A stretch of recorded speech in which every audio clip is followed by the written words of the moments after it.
we're about to invite onto the stage wonderful guests who will be, of course, having a fireside discussion about this and, amongst other things, a lot more issues that you can relate to. So we'll be talking about creating public and private partnerships that actually work, not a talk shop, that actually work. Public and private partnerships. And of course, joining us for this conversation, we'll be joined by Colin Coleman. He is the co-chairman of the Youth Employment Services, the former Goldman Sachs partner and CEO, Sub-Sahara, also recently being appointed as Columbia Business School's adjunct professor. So he'll be coming onto the stage, joined by Ravi Naidoo, the CEO of Youth Employment Services. Ladies and gentlemen, give them a warm round of applause.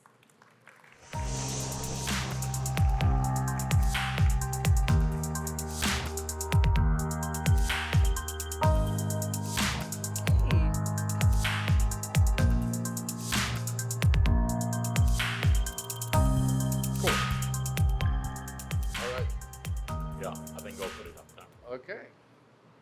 Well, welcome. Thanks to Jonathan Oppenheimer and the team for a fantastic summit. Can you give them a round of applause? Yeah. Woo! You having fun? All right. I've learned in 25 years of banking that percentages mask things. So the actual numbers, 16.7 million South Africans are working today. 11 million South Africans have either given up looking for jobs or they are unemployed and have stopped looking for jobs. That is a 41% unemployment rate, with the youth unemployment rate well over 50%. So, the history of partnerships, I'm going to talk about our experience. When I was partner and CEO of Sub-Saharan Africa, Goldman Sachs, in 2016, if you cast your mind back, President Zuma was successfully embarking on his state capture repurposing of the state. But we were, as CEOs in the Business Leadership South Africa organization, partnering with then Finance Minister Pravin Gordhan in discussing how could we rescue South Africa from this phenomenon of state capture. And we knew we were in that situation.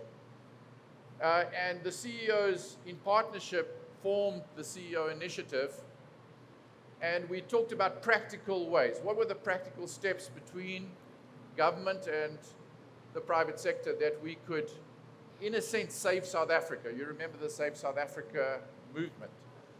And so there were several streams of the CEO initiative that were established, one of which created the South African SME Fund, now led by Adrian Gore and Ketso Gordon. One of them created a focus on partnerships in communities. And then Deputy President Ramaphosa, at one of the meetings at the Union Buildings, effectively appealed to the CEOs. Can we please focus on the question of youth unemployment? And can some of the CEOs volunteer to bring ideas to the table to how government and the private sector can partner in regards to this massive structural problem? So in our mad optimism that Bruce Whitfield talked about earlier, you know, those crazy optimists? Well, here we are, yeah, these people, crazy optimists. We put our hands up, myself and Stephen Kossoff, and we embarked on a thought process together with many other CEOs and like-minded people in government. Our first idea was to do what was done in the apartheid era with the South African National Defence Force in training then white South Africans in the South African Defence Force. If you remember, technicians, engineers, painters, and so on and so forth. It was a school ground for artisans, and we thought maybe the South African National Defence Force could be a spawn of those. And we, after diligencing it, came to the conclusion that the South African National Defence Force wasn't up for it. It wasn't fit for purpose. And then we started to look within business. What do we control? So we decided to, in 2016, with the help of government, and that help was with respect to black empowerment incentives. So to the extent that companies effectively took on interns in businesses, that was against a hurdle rate determined by the profitability of those companies. So we could determine a number, a fair number that those companies should target. If they met that target, then they go up 1 point up on the empowerment codes. Anybody who's running a business knows that that has economic value, because you would have to do equity equivalence or a variety of investments. So absolutely incentivizing people to take on interns in South African businesses and getting empowerment credits has value. The second thing was we persuaded the National Treasury to extend the employment tax incentive, the ETI, that was coming to the end of its life, and that was done to allow companies that use the YES program to get ETI credits. Not only the YES program, but those do comply as well. So for companies that created the YES, that used the YES program, they could you get the empowerment credits and get the tax incentives. But YES couldn't have been established without those incentives. And having those incentives in place, it was a bit like giving birth. You know, we had an idea, we had a discussion. After 2 years, we created this institution called the Youth Employment Service. The CEO initiative helped facilitate companies coming on board, and we created these champions. Ravi is going to tell you the process that's taken place, but the fact is we have now, since the launch in 2018, because it took us time to get these concessions passed through legislation, okay? Legislation means negotiating with real people, ministers, director generals, departments, and so on. You know, that's the partnership. So you have CEOs operating the business, but you've got the government facilitating and making legal steps happen. But this is very fluid, because we now have 126,000 interns that have gone through the YES program, that are aged 18 to 29, that have had 1 year internship experiences. That is a lower number. This is the confession. It's a lower number than we'd hoped. There's been a pandemic, economic growth, below population growth in between. But we believe that at the current run rate, which is roughly 2,000 interns per month, okay, we are contributing something like 8% of all net job creation in South Africa. Why? Because these 1 year internships have an absorption rate, in other words, convert into actual jobs that are permanent in the workplace of around 40%. So around 40% of the people who get to be interns convert into full-time jobs, or they create their own businesses, which is a much higher success rate in terms of absorption than we ever imagined when we started the program. So you see on the chart the path that we traveled. This journey has been very complicated. We essentially started in 2018, so we've been going for 5 years, and we've created 126,000 youth internships, and we have a current run rate, as you see, the ramping up, of around 35,000 youth internships a year. Ravi is going to give you a lot more color. What I do want to say before I sit down, because we don't have a lot of time, is our relationship with the government, and we have government people on the board of YES that Stephen Kossoff and I co-chair, and we have a fantastic group of CEOs on the board as well. But we are evolving because what are we trying to do? We're trying to get a greater intake, and the only way we can get that, we've had fabulous buy-in from companies like ShopRite and Nedbank and MTN and a whole host of companies over time. But those larger companies, which are contributing massively to the program, cannot help us go from 126,000 to 1 million. So to ramp up, we have to get smaller micro enterprises, you yourselves, into the space. And so that's why we are here, because we want to cooperate with Jonathan and the initiative and you all, and you nationally spread out very wide, and this butterfly effect in the pond, get that effect going wide into South Africa. Because you imagine, there are 2.5 million micro enterprises in South Africa. By the way, I've been public in calling for each of those micro enterprises to get 5,000 Rand grants per year to kickstart their financial capacity post-COVID. And I still call for that to happen. It's 12.5 billion Rand, which is nothing in the overall context of the budget of South Africa, but it would have a huge impact.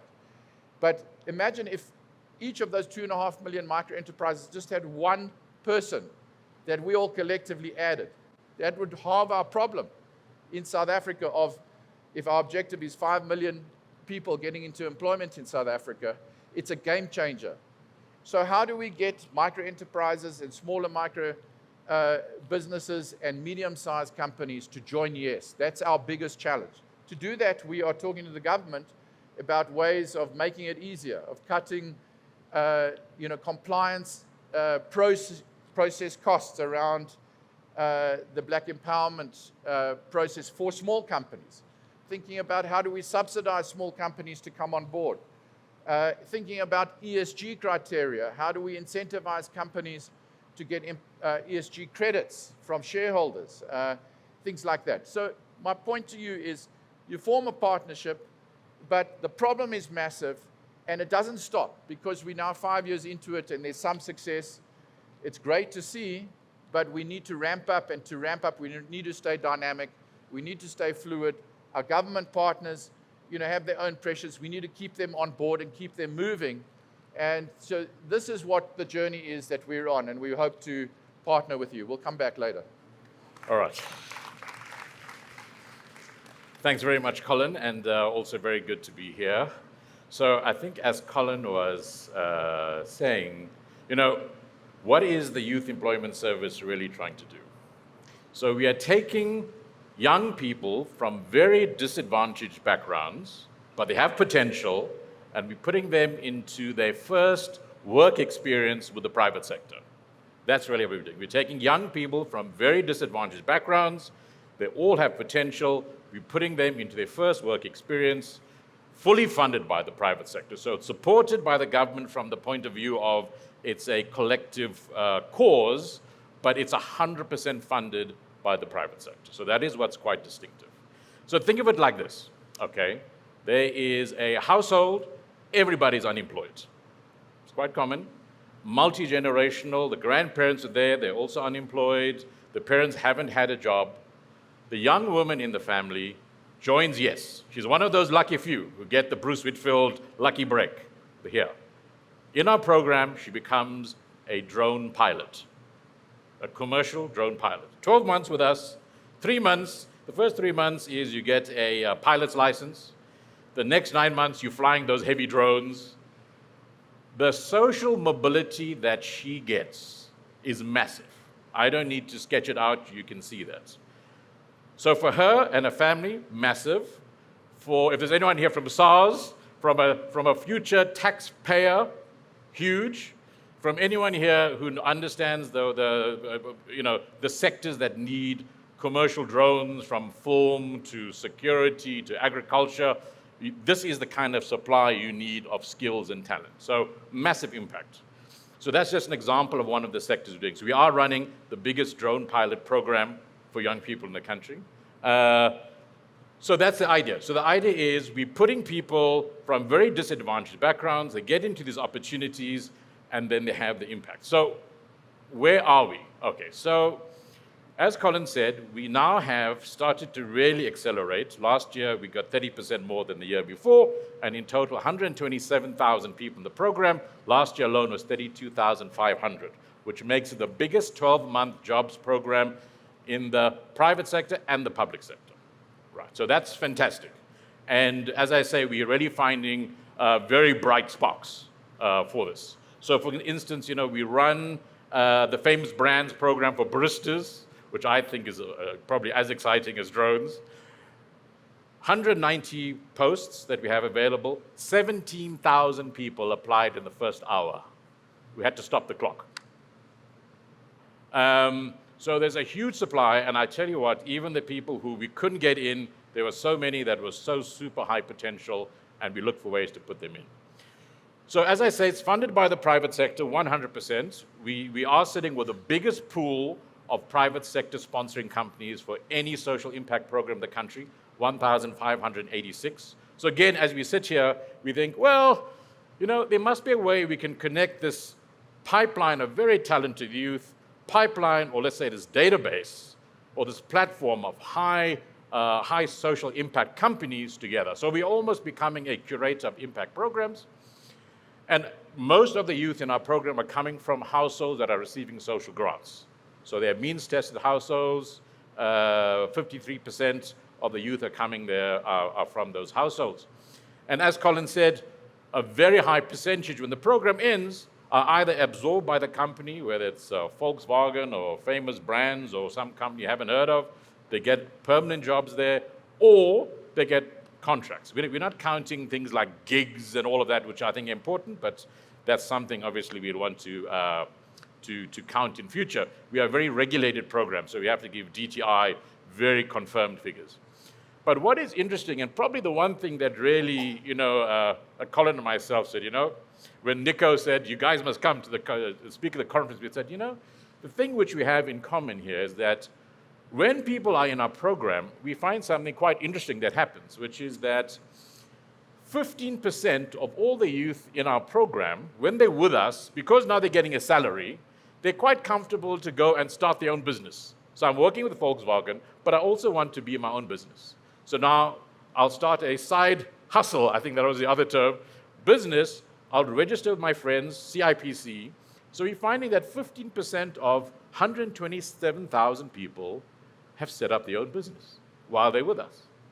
Now, in the national average is about 6%, so 15% is quite high, which means I'm now got a byproduct of 19,000 young entrepreneurs who've worked in a company, so they have some experience, and now they're looking at, what do I do next? And I'm like, well, we're not really an SME or enterprise development program. We are very regulated jobs.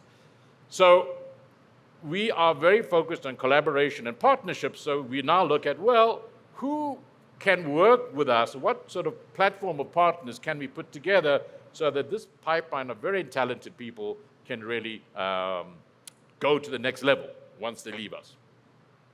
So that's a very nice problem to have to deal with. So what I've put up there behind you is just the impact, the numbers. But I'm now going to just talk to a bit of the model we have. Now, the thing with the model and what we have to think about is a job is a job.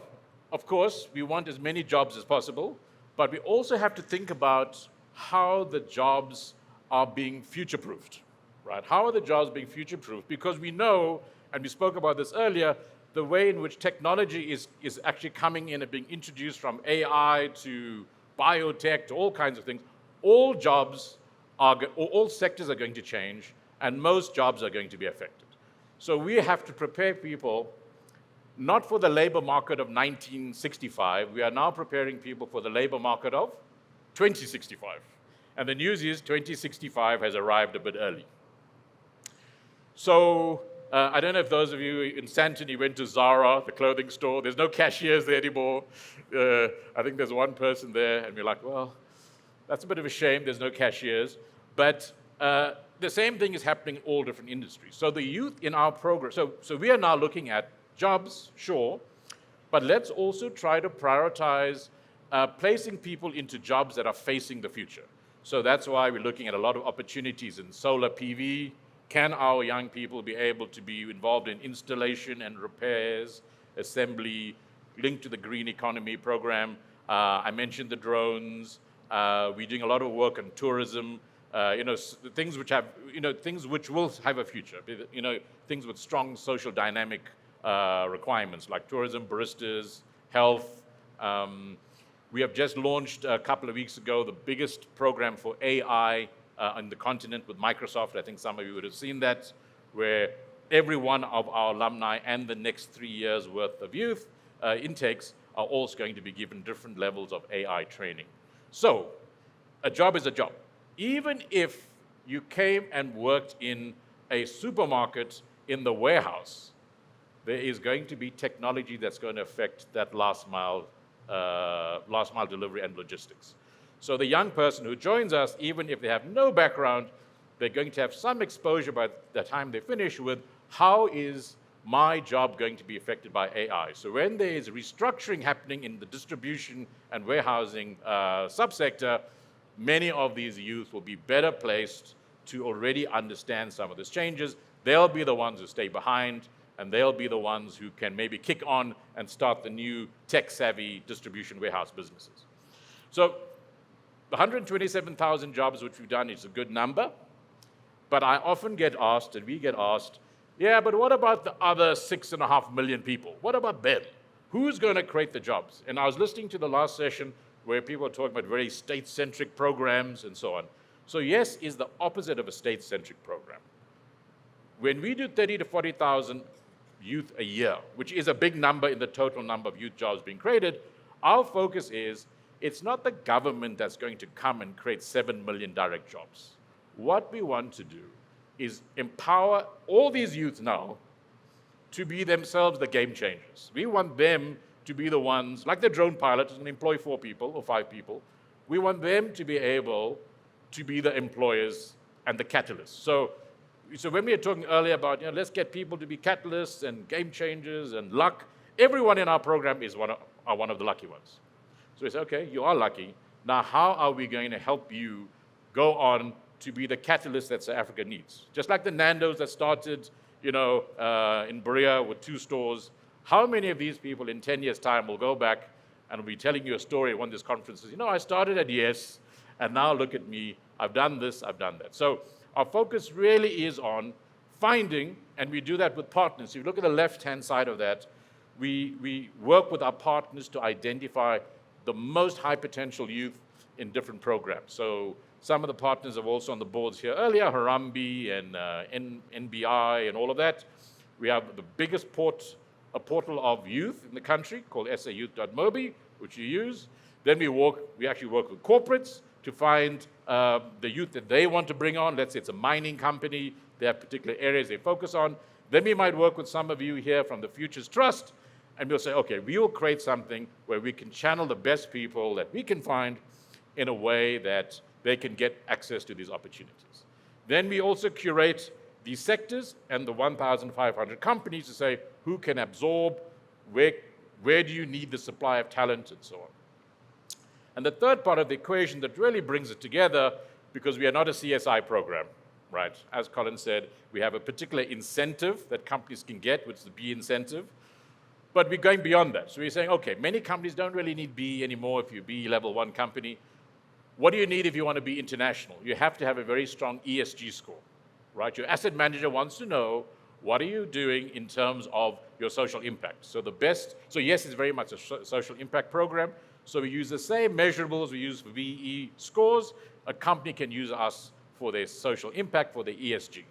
Then companies are, under pressure from all the regulations we spoke about for employment equity, which we think is a very important thing to have. Again, we've now structured it so yes is a part of your 5-year plan for employment equity. So that's not good enough. We also must deal with, in terms of mines, they have social and labor plans. How do we structure to deal with that? Then, now if they're going to give you visas to bring in skills, you need to show you're doing something for training. Well, you could even use yes. So we are just stacking on top of the BE benefits all the other things the CFO can take to their committee and show, you know what, this thing is actually worth doing. So that's the way we're trying to curate it. But in the end, we are a structure of partnerships and collaboration. And the only thing that will really work for the country is organizations like YES, working with organizations like the ones that you are actually are part of, to really build a very strong social impact proposition. So we really see ourselves as a social impact platform focused on youth employment.